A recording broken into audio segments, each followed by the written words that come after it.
salut à toi et bienvenue dans l'épisode 5 de ce podcast Réveil matinal vie maximale. Dans cet épisode, j'interviewe Marie-Michel qui a relevé le challenge RMVM et qui s'est levé plus tôt 28 jours d'affilée.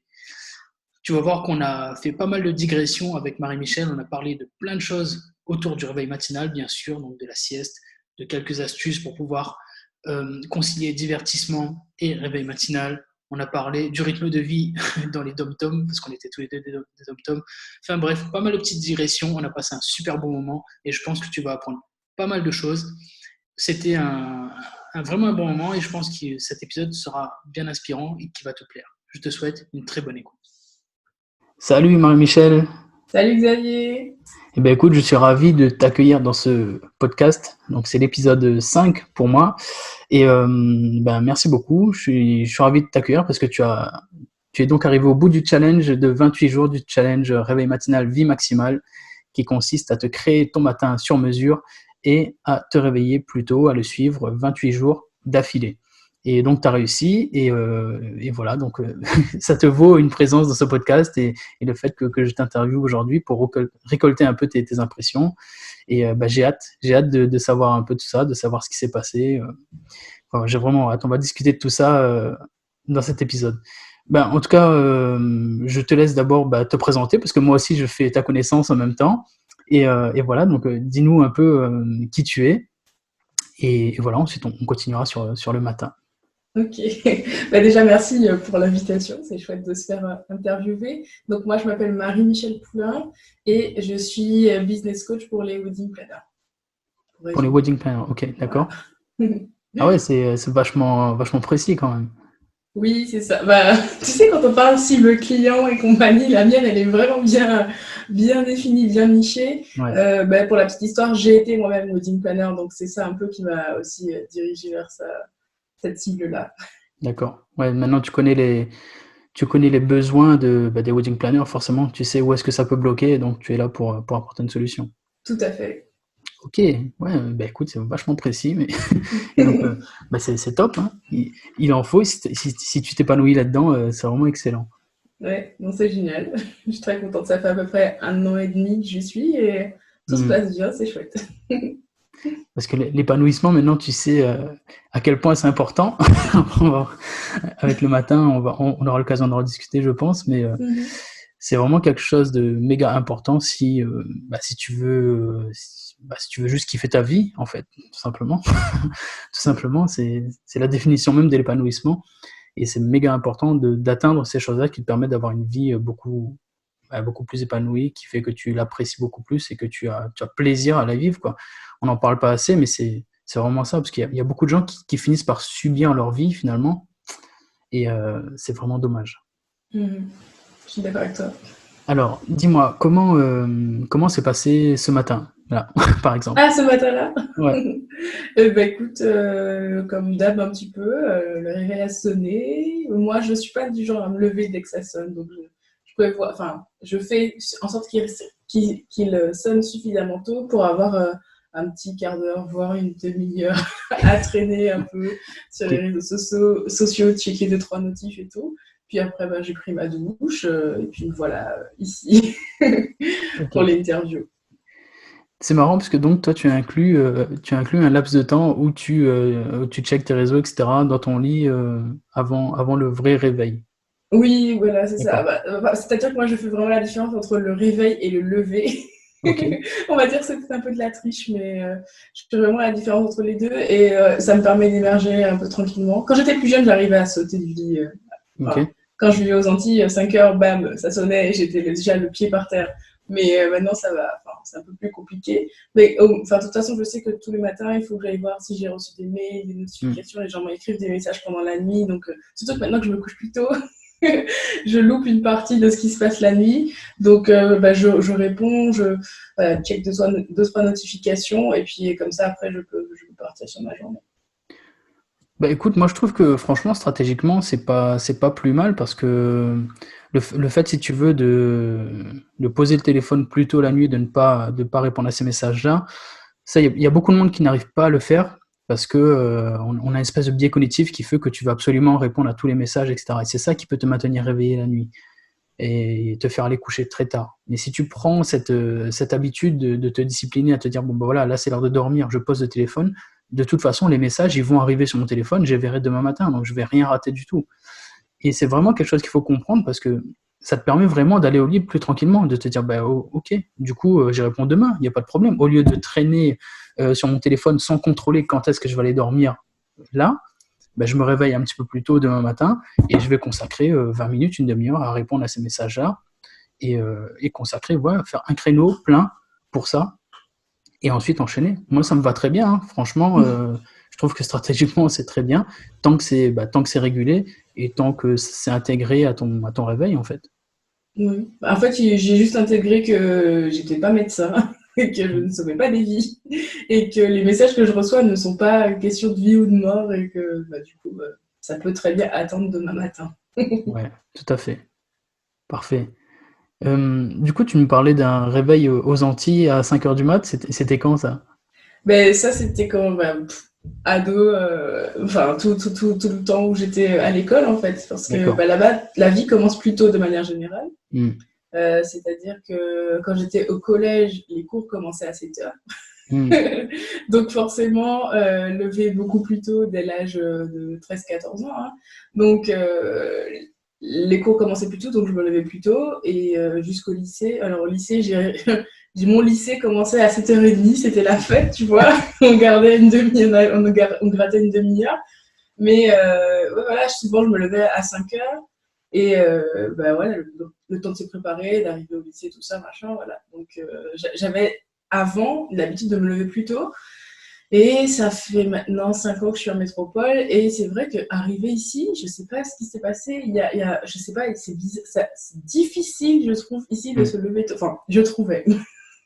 C'était avant de te connaître. Mais je trouvais qu'ici, c'était tellement difficile de se lever tôt. Il faut dire aussi qu'ici, tout commence plus tard. Donc, on se dit, ça sert à rien que je me lève plus tôt si je commence à 9h au lieu de 7h, par exemple. Et c'est vrai que voilà, c'est une habitude que j'ai perdue. Mais après, c'était pas une habitude que j'avais par choix aussi de me lever tôt. Me lever tôt, c'était une contrainte parce que il fallait que j'arrive tôt au lycée, par exemple. Hmm. Ok. Je te rejoins complètement là-dessus, mais moi j'ai grandi à La Réunion du coup, et Mhm. je sais pas pourquoi, hein, je sais pas pourquoi ils nous font ça dans les dans les dom mais ça commençait pareil. Moi je me réveillais tôt parce que comme toi, le lycée c'était à 7h30 et waouh, en fait on s'en rend pas compte. C'est vrai que maintenant que le recul, je me dis mais c'est vrai que c'est vachement tôt en fait, parce que il y en a qui venaient en bus, ils avaient au moins une demi-heure, trois quarts d'heure de bus. Et ils prenaient le bus à 5h30 du matin, quoi. C'est un C'est truc ça. de malade. Et du coup, Mhm. je sais pas pourquoi on commence aussitôt, mais je te rejoins complètement là-dessus. À La Réunion, donc c'est comme aux Antilles, on commence vraiment très tôt. Et tu vois, par exemple, pour l'anecdote, moi, à l'époque, quand je m'appelais encore maniaque du matin, etc., je commençais sur ma page et j'allais courir, je faisais des trucs et tout pour mon Instagram tôt le matin. Mais là-bas, les gens s'en foutaient en fait. Oui.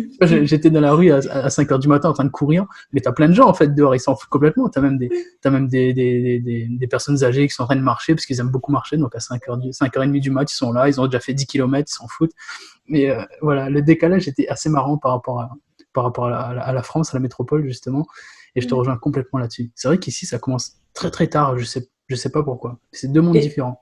Et paradoxalement, j'ai pas l'impression on commençait plus tôt le lycée, mais j'ai pas l'impression qu'on finissait plus tôt, hein, parce que j'ai l'impression qu'ici, ils commencent plus tard, mais ils finissent aussi à 5 heures, tu vois. Exact, Donc, c'est quoi l'arnaque? c'est vrai. Bonne question. On travaille beaucoup plus, tiens, peut-être. Oui. Et donc, alors donc entre ces deux réveils matinaux, entre celui de ton adolescence et celui actuel, tu as une période où tu te réveillais pas tôt, donc. Et, et, Non, alors, oui, pardon, et ça se passait comment, continue. du coup, le matin dans ces cas-là? Euh, En fait, parce qu'avant d'être wedding planner, j'étais kiné. D'accord.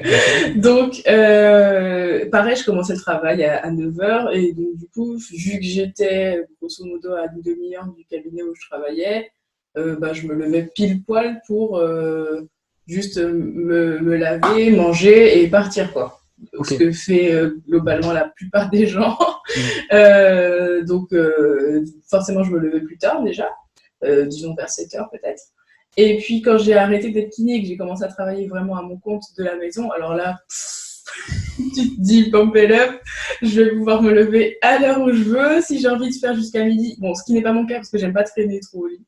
Mm. Mais Vraiment, régulièrement, je sortais pas du lit avant 8h30, 9h, quoi.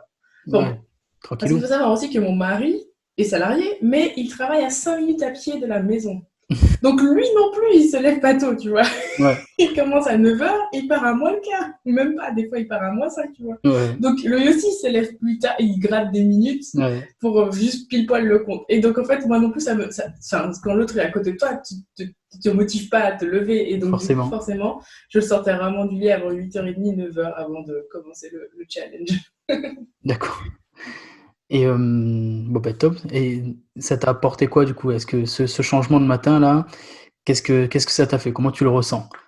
Qu'est-ce que Ouais. ça t'a apporté aussi concrètement, si tu peux nous partager ça un petit peu? Bah écoute, déjà j'étais assez surprise de moi-même parce que quand t'as commencé à dire ouais, il faut se lever plus tôt, tout ça machin, j'ai eu tu te lèves à 4h30 et je me suis dit ouais, c'est tôt quand même, hein. et, et au final je me suis dit bon, en vrai c'est vrai que enfin je me couche tard et du coup je suis fatiguée et je me lève tard, et est-ce que si je prenais pas le contre-pied de tout ça, je pourrais pas être plus productive et gagner du temps sur la journée, ce qui est exactement le cas. Et au final, c'était pas si difficile que ça. Mmh. C'était. J'ai écouté ton podcast sur la motivation, c'était pas mal. La motivation qui est une émotion et sur laquelle il faut pas compter. Et au début, c'était vraiment ça, la motivation. J'ai mis mon réveil et bizarrement, ouais, j'étais assez motivée pour le faire moi-même. Mais Mmh. aussi le fait d'avoir fait ton challenge et de savoir que pendant 28 jours, il fallait que tu le fasses et tout, ça motive et ça donne de bonnes habitudes pour continuer une fois que les 28 jours sont passés. Ouais. Donc, au final, j'ai envie de dire, ça n'a pas été si difficile que ça. J'ai l'impression que c'était un mélange de motivation, de challenge qui met un peu la pression, et puis de vieilles habitudes antillaises qui sont revenues Ouais. peut-être. Ça n'a pas été si compliqué que ça. Et vraiment, dès le début, j'étais conquise en fait, parce que quand je voyais le temps que j'avais dans la journée, franchement, je pense que tout le monde a dû te dire ça. Genre, tu te mets à travailler dès 7h et tout. Et puis au bout d'un moment, t'as l'impression d'avoir fait plein de trucs qui il doit être facile midi, et là, il est 9h. Il me reste encore tout ça de temps pour la journée, mais c'est énorme. Mmh. Alors qu'avant, j'avais l'impression d'être tout le temps dans le rush. Tu vois, je commençais à travailler plus tard, donc du coup, je finissais de travailler plus tard. Maintenant, bon, avec le confinement, c'est aussi un peu compliqué d'évaluer vraiment les Ouais. retombées. On verra bien quand la vie reprendra son cours normal. Mais, euh, mais ouais, je sens que je peux faire tout ce que je veux dans une journée. C'est C'est bien. hallucinant. En fait, bizarrement, tu gagné en liberté en te mettant cette contrainte sur le temps. Mm. Tu as gagné en liberté. C'est comme, bah, tu sais, mon mentor, il s'appelle Jocko Willink. Lui, c'est un Américain qui fait beaucoup de réveil matinal, etc. aussi. Il parle beaucoup de motivation et tout. Et lui, son truc à lui, c'est sa marque maintenant, c'est discipline equals freedom. Il t'explique que la discipline égale liberté, en fait. C'est ça que les gens n'ont pas intégré. En fait, quand tu parles de discipline, ça fait peur parce qu'on se dit, voilà, c'est la discipline, etc. Je suis pas un militaire, tout le tralala, tu vois. Il y a vraiment Mm. des vieilles images de discipline qui remontent. Alors que tu te rends compte que, c'est comme Marielle le dit, et si on avançait avec la productivité, c'est quand tu te mets une discipline sur la productivité et sur ton temps, tu gagnes en liberté, en fait. Mm. C'est parce que tu vas mettre une discipline sur ton temps que tu vas gagner du temps. C'est parce que tu vas avoir une discipline sur tes finances que tu vas pouvoir faire plus de choses avec ton argent, paradoxalement, tu vois. C'est parce que tu te restreins que derrière, tu vas pouvoir faire plus de choses. C'est pareil pour la nourriture. C'est parce que tu as une discipline au niveau de l'alimentation que tu vas mieux réguler ce qui se passe dans ton corps, que tu vas pouvoir te faire plaisir derrière, tu vois. Mhm. C'est exactement ça. Discipline equals freedom. La discipline égale la liberté. Et là, c'est exactement ce qui se passe avec toi. Tu as appris la discipline de réguler tes horaires, ton temps, bah surtout ton temps de procrastination du soir, j'ai envie de dire, d'aller te coucher plus tôt. Tu t'es discipliné, tu as sacrifié ce temps-là, mais derrière, tu te rends compte que ça te donne une énorme liberté dans la journée et c'est du temps de qualité que tu récupères et qui fait vachement plus plaisir quand même parce que tu es consciente de ce temps-là. Tu es pas, enfin, tu prends vraiment conscience du temps que tu as et c'est juste énorme. C'est juste énorme. Et là, on le voit bien avec toi. Là. Je suis vraiment content que tu le vives. C'est clair. Mais il y a aussi les gens font peut-être pas aussi suffisamment la différence entre la discipline qui nous est imposée par d'autres et Mm. la discipline qu'on s'impose à soi-même. Parce que moi, je suis la fille, j'aime pas qu'on me dise ce qu'il faut que je fasse.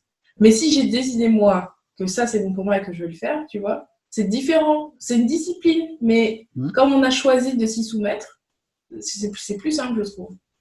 Exactement. Donc, je fais ce distinguo-là aussi. En fait, personne n'aime la discipline, exactement. Mm. Et ce que tu dois rechercher, c'est pas la discipline, c'est l'autodiscipline.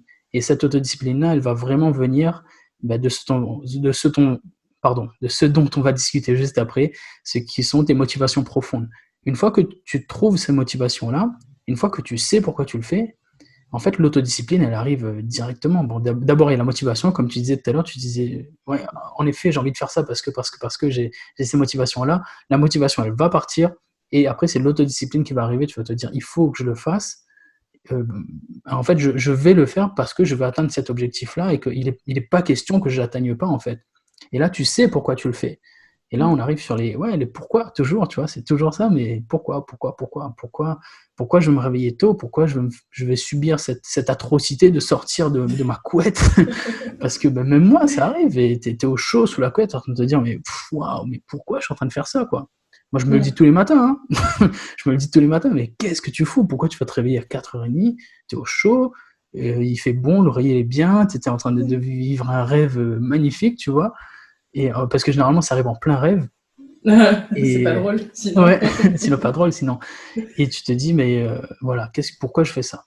Et d'ailleurs, petite digression, c'est bien que ça arrive en plein rêve, si ça t'arrive, toi, Marie-Michel, ou ceux qui écoutent, ça veut dire que tu es en plein sommeil paradoxal. Et c'est le meilleur moment où se réveiller, en fait, parce que c'est le moment le plus propice au réveil, en fait. Parce que si tu te réveilles Ah, au moment du sommeil profond, en fait, on rêve pas au moment du sommeil profond, on rêve au moment du sommeil paradoxal. Et c'est là où tu es où justement ton cerveau a le plus d'activité, et c'est là où tu es le plus proche de l'éveil. Donc si tu te réveilles au moment où tu rêves, c'est une bonne nouvelle. Ça veut dire que tu te réveilles au bon moment. bon, ça m'arrive pas souvent, j'avoue, mais bon, il paraît aussi qu'on se souvient pas de tous ses rêves, donc si ça se trouve, tu rêves, mais tu t'en souviens pas. Écoute, je note. Et d'ailleurs, en parlant de noter, c'est quelque chose de très rigolo à faire si tu veux le faire, c'est de noter tes rêves quand tu t'en souviens. Déjà, Mm. il paraît que ça aide derrière à contrôler ses rêves. Bon, ça, j'ai jamais expérimenté, mais il paraît que tu peux faire des rêves lucides derrière où tu maîtrises un petit peu ce que tu fais dans tes rêves. Et Ça, il je le paraît que ça, fais, c'est ouais. extraordinaire. Mais d'une part, c'est vachement très rigolo de noter tes rêves parce que il faut vraiment le faire dès que tu te réveilles parce que ça part très très vite. Donc tu prends un petit carnet, tu notes. Je le faisais un moment et je suis retombé dessus la dernière fois, j'étais mort de rire.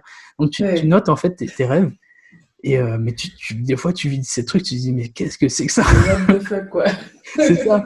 Moi je me rappelle, j'avais un rêve où j'étais dans un aéroport, mais genre c'est l'aéroport qui volait, tu vois.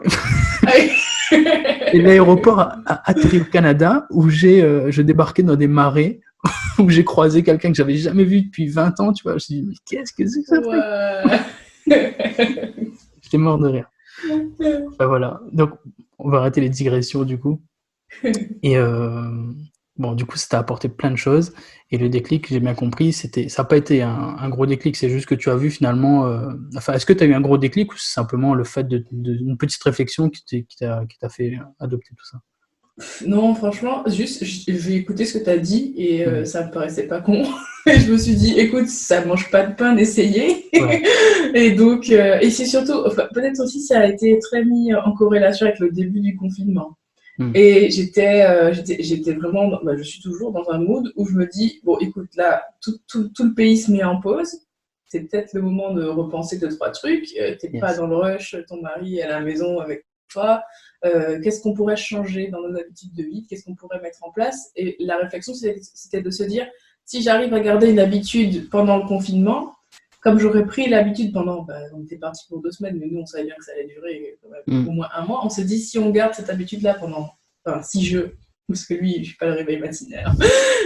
Si je garde cette habitude pendant genre un mois ou plus, quand la vie va redémarrer avec toutes les contraintes qu'on lui connaît, Mhm. je vais sans doute avoir plus de chances de pérenniser cette habitude-là que j'aurais prise quand c'était calme.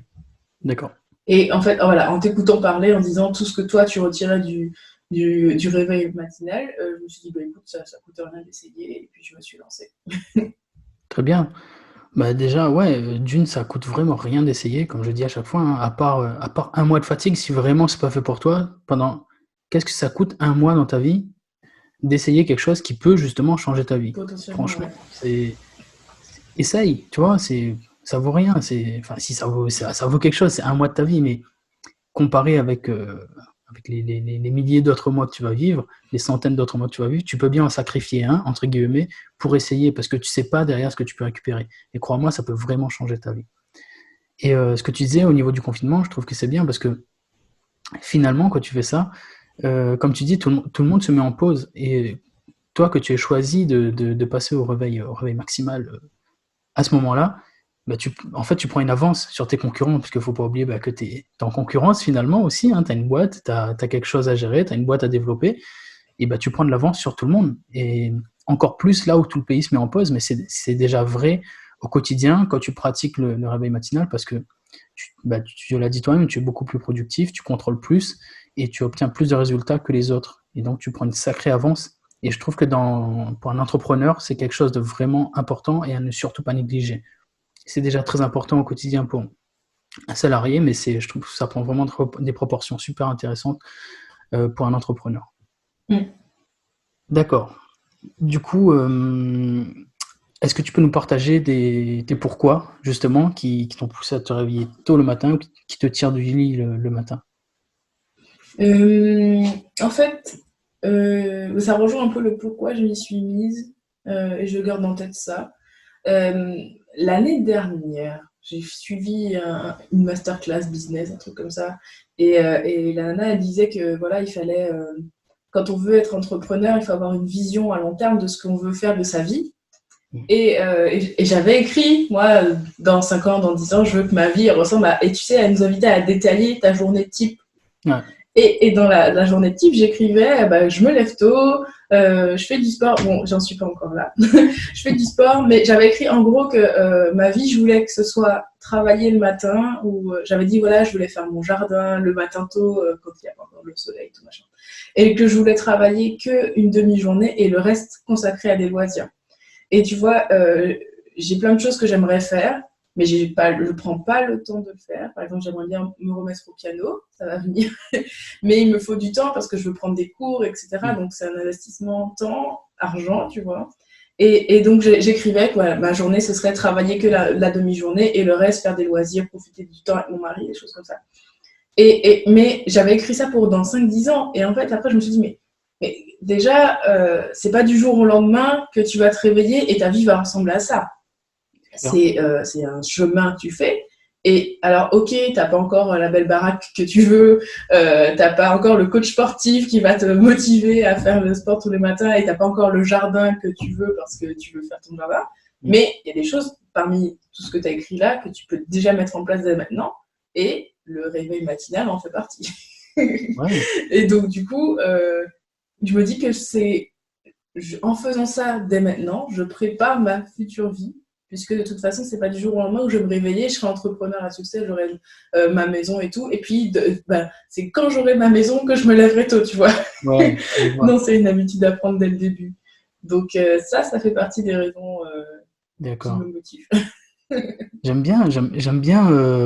beaucoup ce que tu as dit, le fait d'avoir cette vision-là et d'avoir ce processus de dire, bah, en fait, ouais, tu vois, t'es pas dans l'événement à te dire, tiens, bah, hop, du jour au lendemain, j'aurai le truc, pouf, je vais me réveiller tôt, j'aurai mon truc, etc.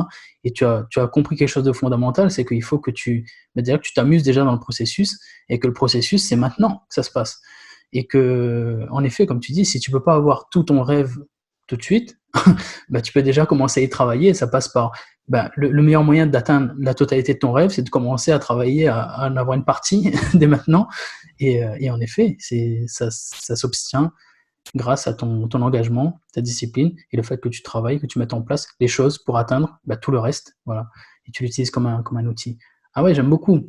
J'aime beaucoup ce que tu viens de me décrire et je trouve, là encore, stratégiquement, c'est très bien. Et je ne doute pas que tu vas atteindre tout le reste. Tu vas compléter, tu remplis au fur et à mesure la barre de progression et tu vas atteindre tout ça assez rapidement. Ok. Et du coup, quand c'est vraiment dur le matin, que tu n'arrives pas à te réveiller, je ne parle pas dans le cadre où tu es sorti la veille, etc., parce que ça, c'est normal, hein, mais vraiment les jours où juste tu n'as pas envie, quoi. Tu n'as pas envie, mais il faut te réveiller. Comment ça se passe? Qu'est-ce que tu fais? Qu'est-ce que je fais? En fait, je repense pas à tout ce que je viens d'expliquer. J'ai pas encore atteint le niveau où j'ai besoin d'aller aussi loin dans ma réflexion pour me dire allez, lève-toi. Les matins où c'est difficile, je me dis bah, juste, allez, debout, si le réveil a sonné. De toute façon, une fois que t'es réveillé, tu vas pas trop dormir. Mm. Ce qui m'aide aussi, des fois, c'est de me dire, comme j'ai mon agenda qui est fait et je sais ce que j'ai à faire aujourd'hui, je me dis, bah, t'as tout ça à faire aujourd'hui, donc allez hop. Ouais. Si tu prends du retard maintenant, parce que enfin, souvent quand tu prends des habitudes comme ça, il suffit qu'il y ait un truc qui saute, même si c'est pas idéal. Des fois, il suffit qu'un truc saute et tu te dis, bon, allez, foutu pour foutu, aujourd'hui, je fais rien. Ouais. Et non, en fait, t'as du travail, donc lève-toi, tu vas faire ton travail, quitte à prendre une pause plus tard si t'es vraiment fatigué. Je t'écoute religieusement et je ne déroge pas à la sieste Cool. quand j'en ressens le besoin. Mais ouais, je me dis, puis je me dis aussi, ben allez, enfin, ça te coûte rien de te lever, là, franchement. Mm. Surtout que, tu vois, par exemple, moi, comme je travaille de chez moi, je sais que si dans la journée je suis fatiguée, je peux retourner me coucher. Alors, contrairement à quelqu'un qui serait salarié et qui part et qui se dit, bah, si je me lève pas, enfin, si je suis fatiguée après, je peux pas rattraper, enfin, à part ce soir. Donc, je sais que j'ai quand même cette liberté-là de revenir me coucher si jamais dans la journée j'ai un coup de barre. Mais ouais, ce qui m'aide à me lever, c'est de me dire, allez, ça te coûte rien, ça t'apporte. Et puis, ça t'apporte aussi tellement que ça t'apporte une tranquillité d'esprit qui vaut bien le coup de se lever. Et je pense aussi au travail qui m'attend, à ce que j'ai envie de faire. Et puis, comme j'aime aussi ce que je fais, ça me motive en fait à aller le faire, quoi. Ok, je vois. Donc, un petit cocktail de bonnes raisons. Et C'est ça. donc, ouais, tu valides le fait que savoir ce que tu dois faire dans la journée t'aide à te lever. Oui, C'est tout à vraiment ça. fait. Ouais, ouais. Bah, si tu n'as pas de but précis, tu négocies avec ton cerveau. C'est Comme ça. tu dis souvent, quoi. Alors que si tu te dis, bah non, aujourd'hui, il faut que je fasse tel truc pour un client, il faut que je tourne telle vidéo de telle formation et tout, tu te dis, ouais, enfin, ça va être compliqué. Surtout qu'en plus, par exemple, tu vois, quand je dois tourner des vidéos, comme je suis dans mon bureau, que je partage depuis peu avec mon mari coworker de confinement, et que Ouais. lui, il a tout le temps des vidéos Skype toute la journée, si je Mm. veux tourner une vidéo, il faut que je le fasse avant que lui devienne travailler, parce que Ouais. sinon, après, bah, interférence sonore, je peux plus rien tourner, ni vidéo, ni podcast, ni rien, quoi. Donc, ça motive ça aussi. D'accord. Ok, ok. Et je voulais juste revenir à ce que tu as dit concernant le coup de barre pour les entrepreneurs et les salariés. C'est important que tu en parles parce que du coup, c'est vrai que la sieste, c'est super important. Donc, pour les entrepreneurs, les personnes à la maison, etc., c'est vrai que c'est beaucoup plus facile de faire une sieste. Si tu as la chance d'être dans une entreprise qui comprend le principe, je t'encourage vraiment à faire une sieste également parce que c'est vraiment un médicament naturel. Par contre, si tu es un salarié et que tu souhaites pratiquer le réveil maximal ou le réveil matinal, te réveiller beaucoup plus tôt, il f- tu dois encore plus faire attention à ton heure de coucher, vraiment. Là, tu dois vraiment, vraiment pas déroger à la discipline d'aller dormir quand c'est le moment, parce que comme l'a dit Marie-Michel, donc c'est beaucoup plus compliqué pour toi derrière de te reposer dans la journée, de faire une sieste. Et si tu le peux pas, tu dois absolument être hyper carré sur tes heures de sommeil et sur l'alimentation pour que ça t'apporte la bonne énergie. Enfin, il faut vraiment que tu sois hyper carré sur ton hygiène de vie parce que sinon tu vas pas pouvoir tenir. C'est vrai que si tu restes à la maison, tu as une petite latitude parce que tu as derrière la sieste qui est beaucoup plus facile à mettre en place. Mais voilà, juste ce message à faire passer à toutes les personnes qui souhaitent pratiquer le réveil maximal et qui sont salariés, vraiment, vraiment faire preuve encore plus de discipline que les autres. Mais la bonne nouvelle, c'est que vous aurez plus de résultats plus rapidement parce que vous aurez plus de discipline. Donc, c'est bien. C'est bien. Ça demande plus, mais ça te rend plus. Est-ce que, pour que ce soit pas moi qui donne tous mes conseils, est-ce que toi, tu aurais des petits conseils pour te réveiller tôt, justement? Une personne qui souhaite se réveiller tôt, qu'est-ce que tu lui dirais Hum, en termes de conseils? je ne sais pas s'il y aura des conseils inédits. Je vais plutôt dire qu'il y a des conseils que tu as donnés que je survalide parce que vraiment, ça marche. D'accord. Notamment ce que tu viens de dire là sur la discipline du soir. Des fois, je suis hyper à cheval là-dessus et il y a des fois où je me laisse un peu tenter. Voilà, il y a koh à la télé. Mmh. Voilà, voilà. Et c'est clair que les soirs où je me couche plus tard, c'est beaucoup plus difficile le lendemain matin de me réveiller. Tu vois, le réveil sonne, tu es en mode ah, quoi déjà. Ouais. Alors que les soirs où vraiment je fais. Du coup, ce qu'on fait, c'est qu'on a décalé l'heure du divertissement plus tôt. Donc on dîne plus tôt, on va regarder un film ou une série plus tôt. Et du coup, alors aussi la discipline de ne pas regarder 3 épisodes. Hein. On a dit c'est 1 heure et après on va se coucher. Mais du coup, le fait d'aller se coucher plus tôt, comme j'ai mon quota de sommeil, c'est tellement bête et simple, et en même temps, c'est logique que ça marche puisque c'est comme ça qu'on est fait. On va se coucher plus tôt, et du coup, quand le réveil sonne, limite, je me réveille avant le réveil, tu vois, je suis en mode hey c'est l'heure de se lever. Et ça, vraiment, c'est le truc, c'est de la logique pure et simple en fait. On sait qu'on a besoin de 7 heures de sommeil minimum. Tu fais ton calcul mathématique, si tu veux te lever à telle heure, il faut te coucher au plus tard à telle heure, et c'est tout, quoi. C'est ça. Ouais. C'est bête comme bonjour, mais c'est nécessaire. Ouais, c'est ça. Et d'ailleurs, tu le sens, je sais pas si toi ça le fait, mais moi, même si c'est d'un quart d'heure, hein, même si je décale d'un quart d'heure, le lendemain, je suis fracasse, tu vois. Je t'en parle parce qu'aujourd'hui, même, hier, j'ai décalé d'un quart d'heure, j'avais un coaching le soir, et je suis allé dormir un peu plus tard. Et ouais, je le sens le lendemain, c'est vraiment fou, quoi. C'est pour ça que c'est un peu tendu si t'es vraiment pas discipliné le soir, c'est un peu compliqué. Mais comme tu l'as dit, je valide ce que tu as dit également, parce que moi je fais la même chose. On met notre divertissement plus tôt, et il est beaucoup plus cadré également. Donc tu vois, en ce moment je regarde une série aussi, et on regarde un épisode le soir, et après c'est terminé. Mais entre-temps, enfin, j'ai envie de te dire que c'est pas plus mal, parce que du coup, tu prends vraiment plaisir à voir ce truc-là, tu vois. Tu prends un épisode, tu sais, tu le savoures plus longtemps, quoi. Tu sais que l'autre épisode sera que le lendemain. Bon, ben voilà, tu en vois moins de séries, mais tu prends plus de plaisir, et puis, voilà, tu fais plus attention à ce que tu regardes, et aussi, ça t'emmène une espèce de discipline aussi dans le divertissement, et c'est pas plus mal, je trouve. Ouais. Mais c'est surtout aussi que j'ai pris conscience aussi que, tu sais, parce que je regarde des séries, mais je regarde aussi des émissions qui passent à la télé ou des séries qui passent à la télé. Et à la télé, c'est programmé à 1 heure certaine. Et donc, ça commence rarement avant 21h, voire 10-20. Et on est dans un siècle où on a la possibilité de ne pas regarder en direct ce qui passe à la télé. Et donc, maintenant, je regarde beaucoup plus en replay. Mais quand moi, j'ai décidé que c'est l'heure où je peux regarder l'émission qui est passée, même si c'est l'émission d'hier ou d'avant-hier, c'est pas grave en fait.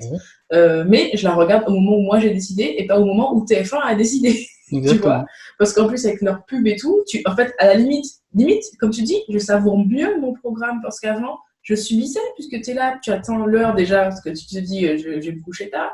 Tu as le programme qui est coupé de pages de pub que tu subis, donc tu kiffes pas vraiment ton truc, et au final, tu te dis, ouais, j'ai perdu X temps de sommeil pour, au final, un truc pas très important dans ta vie, tu vois. Koh-Lanta, c'est pas le truc qui va t'apporter quelque chose au niveau intellectuel, tu vois. Et au final, t'as un petit goût amer, alors que quand tu te dis, bon, tant pis, je le regarderai samedi matin, c'est pas la mort, et au final, tu regardes comme tu as décidé.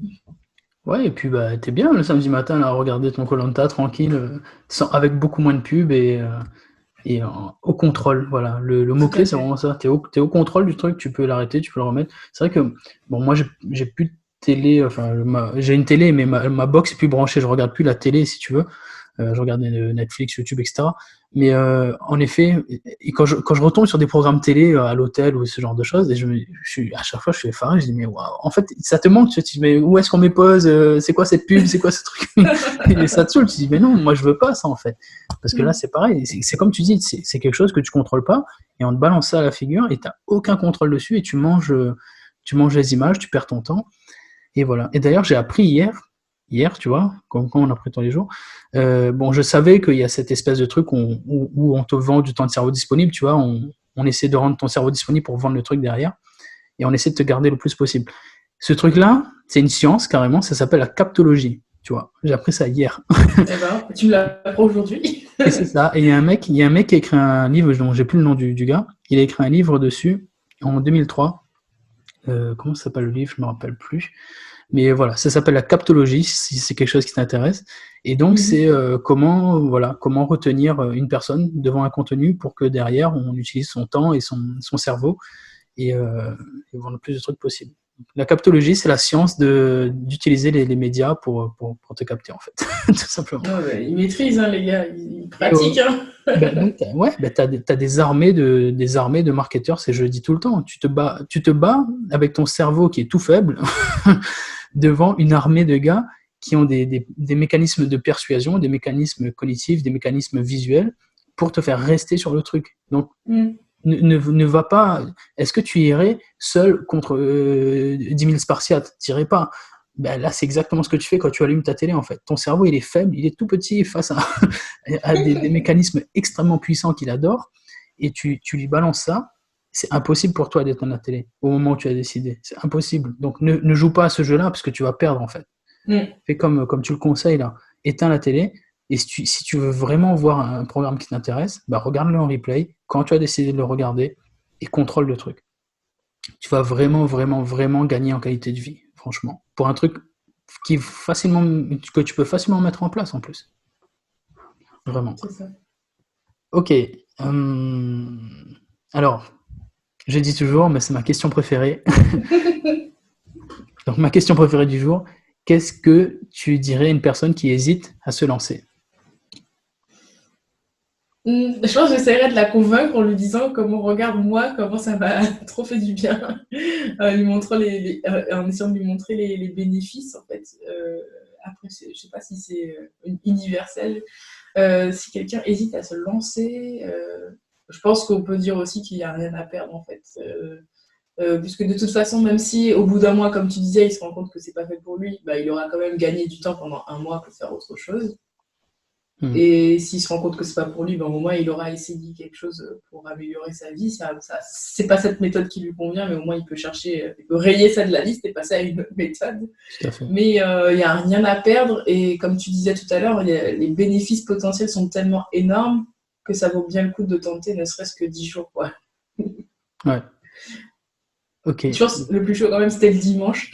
Le dimanche où tu essaies de pas trop bosser et tu te dis... et franchement, on est obligé le dimanche, là. Je me levais pour rien. Mais sinon, ça passe. On profite de beaucoup de choses. Tu vois, j'écoute les oiseaux sur mon balcon le matin. Tu te dis que tu loupes ça si tu te lèves plus tard. Et je pense que j'aurais essayé de convaincre la personne en lui disant ok, au début, ça va faire mal, mais tu vas voir après, ça sera mieux. Ok. Mais surtout, ouais, on n'en parle pas, mais tu as ces petits avantages là, tu vois, le chant des oiseaux, le lever du soleil. Moi, le dimanche matin, en effet, bon là, on n'y va plus, mais quand tu vas courir le dimanche matin à 6 heures du matin, mais le monde t'appartient, tu imagines pas, c'est un truc de malade, tu es seul au monde. Et après, c'est rigolo parce que tu vois tous les gens à midi, il y a plein de gens qui courent à midi, tu te dis, bah ouais, mais j'ai déjà fait il y a longtemps et j'étais tout seul et c'était bien, tu vois, t'es vraiment seul au monde quoi, quand tu travailles tôt le dimanche. Et du coup, les dimanches, toi, ça te permettait de faire quoi? Enfin, tu fais quoi du coup les dimanches que tu travailles tôt? Non, bah en fait, soit je profite pour me préparer un petit déjeuner un peu plus cool, soit bah en fait je bosse. Parce que quand ton travail, c'est un peu aussi ta passion, tu as du mal à décrocher. Mais je bosse, mais en mode plus cool, tu vois. Je vais avoir plus tendance à me poser devant la télé, avoir un épisode de série qui tourne en fond, et travailler plus cool. Mais je me suis dit, bon, il faut garder l'habitude tous les jours. Et si je trouve pas un truc à faire le dimanche, bah, je perds mon temps. Donc, au moins, je rends ce temps efficace. Ok, très bien. Ben écoute, c'était top. On arrive à la fin de l'interview sur le matin en lui-même, donc j'ai vraiment beaucoup aimé échanger avec toi sur ce sujet-là. Cool. Pour conclure l'interview, en fait, moi j'aime bien faire ça. Je vais te laisser quelques minutes si tu veux parler de toi plus en particulier, si tu veux parler de ce que tu fais sur Internet, si tu veux faire un petit peu ta pub. Et voilà. En fait, c'est pour toi. Si tu veux parler de toi, n'hésite pas. Tu l'as bien mérité, j'ai envie de le dire. Voilà, dis-nous un peu où est-ce qu'on peut te retrouver et ce que tu fais précisément.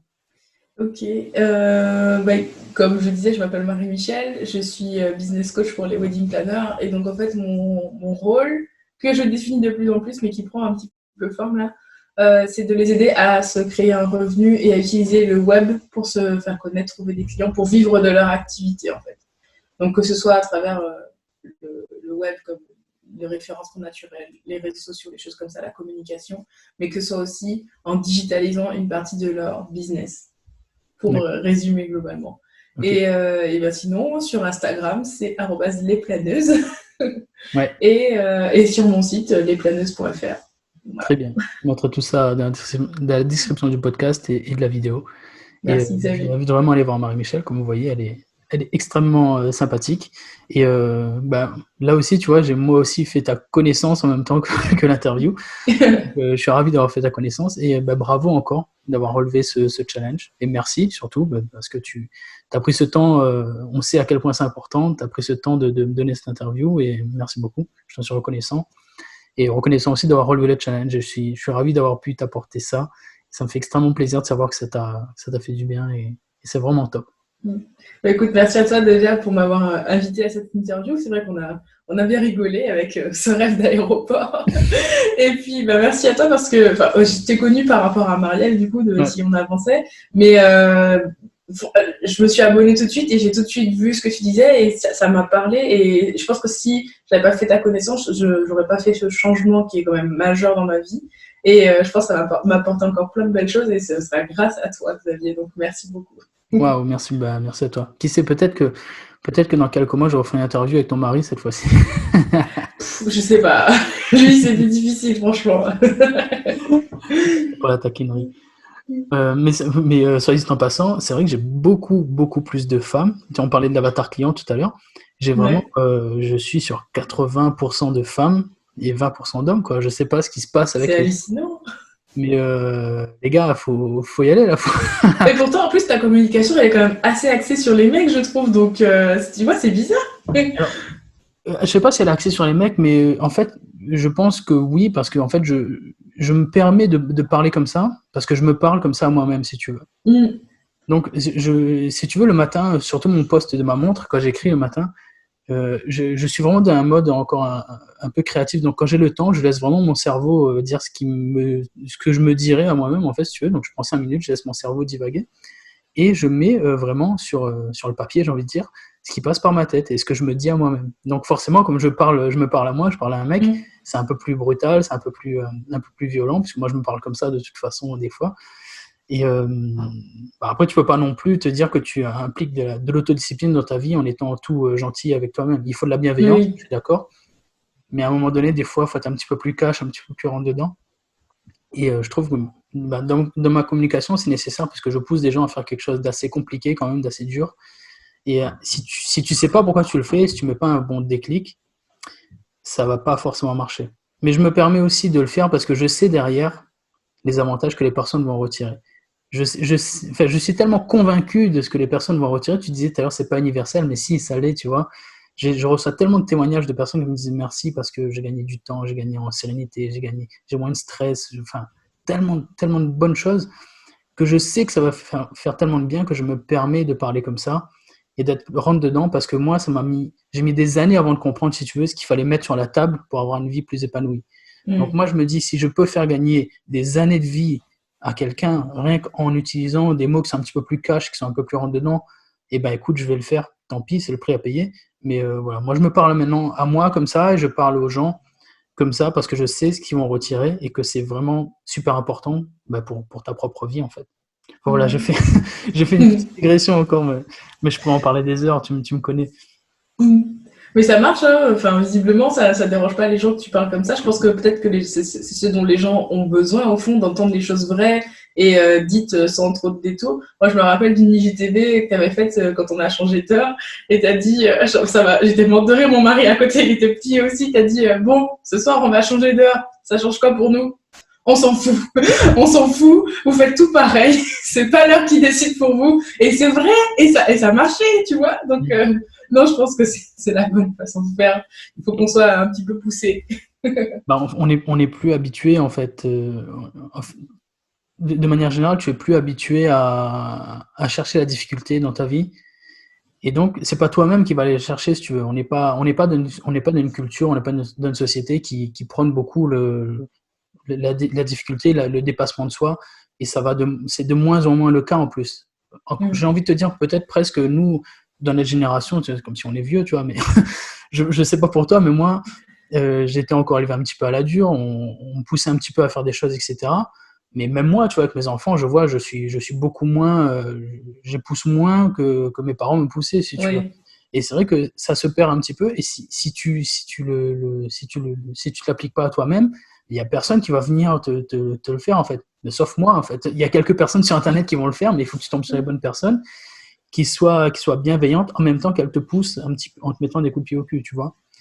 Mais parce que si tu peux pas non plus mettre des coups de pied au cul et laisser les gens à l'abandon derrière. Moi, je te mets des coups de pied au cul, mais derrière, je t'accompagne. Je te dis, vas-y, on avance ensemble. Moi aussi, je suis en train de me mettre des coups de pied au cul, tu vois. Je suis pas là parce que c'est facile aussi de rester en haut et de dire, allez, bougez un peu. Le prof de sport, tu sais. Allez, faites-moi 20 tours, tu vois. Et lui, il est assis sur sa chaise tranquille. Exactement, le syndrome du prof de PS. Le mec, j'en avais un en plus. On le connaît tous, celui-là.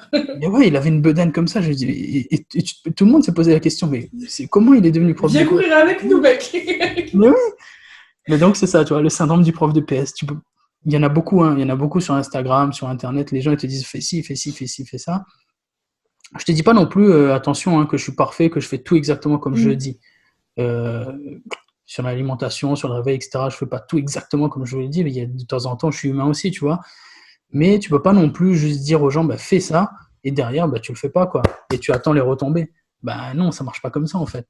Donc, ouais, voilà. Donc, voilà pourquoi je me permets de parler aux gens comme ça, voilà pourquoi je suis un petit peu en dedans, parce que comme tu le dis, je pense que les gens en ont besoin, parce que tu es plus habitué à ça.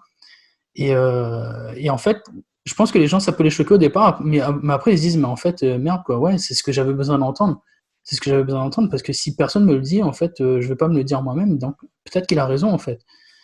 Donc voilà, c'est pour ça que je continue, et je vais te faire une confidence, le livre que je suis en train d'écrire est à peu près dans le même ton. Donc, Bah, on n'en attendait pas moins de toi, quand même. ouais, ça devrait... mais des fois, même moi, j'écris, je me dis, mais merde, Mais non, je peux pas écrire ça. C'est chaud. Mais bon, écoute, on verra. Je suis en train de travailler dessus encore en ce moment et on verra ce que ça donne. Hein. Ouais, je te souhaite plein de succès. En tout cas, tu vas me réserver un exemplaire, hein, j'espère. Ouais, bien sûr. Évidemment, dédicacé. De toute façon, on sera au courant, je pense, avec les mails dès qu'il sortira. Ouais, tout à fait. En tout cas, bah, écoute, merci beaucoup. Merci à toi. Notre journée va démarrer maintenant. Et ben écoute, à bientôt. On se voit sur Instagram. Avec plaisir, Xavier. Bonne journée à toi. Et voilà, c'est déjà la fin de cet épisode avec Marie-Michel. Donc, je mets toutes les infos où tu pourras la retrouver dans la description de ce podcast ou de cette vidéo. Et c'était vraiment top. J'ai vraiment beaucoup aimé toutes ces digressions qu'on a eues, toutes ces discussions autour du réveil matinal. Vraiment un très bon moment. Merci à toi, Marie-Michel. Et si toi aussi, tu veux te lancer et si tu veux relever le challenge RMVM, c'est très simple. Tu vas sur mon site xavierclin.com. Clin, ça s'écrit C-L-A-I-N. Et tu vas trouver plein d'infos autour du réveil matinal et tu vas surtout trouver le guide stratégique RMVM qui te permet de construire ton matin pas à pas et qui te permet de passer à l'action dès demain matin. J'insiste sur le fait que le guide te permet de construire un matin qui te ressemble, qui te correspond, un matin qui va te plaire et qui va servir tes objectifs. Exactement taillé sur ce que tu veux. Tu as juste à y aller, télécharger, le lire, passer à l'action et dès demain matin, tu peux te réveiller avec un nouveau matin et une nouvelle vie, vraiment. Donc je compte sur toi si tu as envie de passer à l'action. Pour y aller, fonce. N'hésite pas à me faire tes retours sur ce podcast. Si tu veux m'envoyer un message, tu peux me trouver sur Instagram @xavier.clin. Tu peux également me contacter via mon site internet. N'hésite pas à m'envoyer des retours. N'hésite pas à me poser des questions autour du réveil matinal. Je réponds à tous les messages que vous m'envoyez parce que j'ai à cœur de vous accompagner, de vous aider. Donc n'hésitez surtout pas, les amis, si vous voulez passer au réveil matinal. En tout cas, je te dis à très bientôt et merci encore d'avoir écouté ce podcast. Salut.